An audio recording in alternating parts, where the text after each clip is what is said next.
Gjithmonë hapni derën për personin I cili vije pas jush, qoftë djalë apo vajzë, I ri apo I moshuar.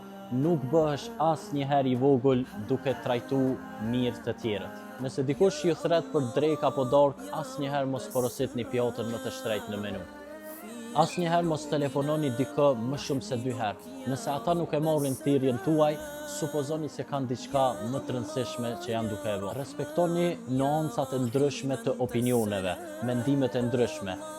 Mos harroni asnjëherë, nëse përballë jush është numri 6, përballë personit që gjendet para jush mund t'i shfaqet numri 9, dhe kjo të duhet edhe ty për një alternativë tjetër. Kthejini paratë të cilat I keni marrë hua para se personi t'i kujtoj ato apo t'i kërkoj ato.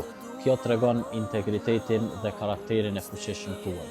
Njerëzit e mençur na kanë treguar se çdo herë duhet të lavdrojmë publikisht dhe të kritikojmë privatisht, dhe çdo herë duhet të themi faleminderit ndaj çdo kujt I cili na ndihmon. Asnjëherë mos bëni pyetje të sikletshme të cilat e rëndojnë personin tjetër, si për shembull ta pyesësh pyetje personale si a je martu, apo a ke ndonjë fëmijë, apo ta komentosh peshën e dikujt. Thjesht mund t'i thuash dukesh fantastik apo fantastike. Kjo tregon për sjelljen tuaj të veçantë.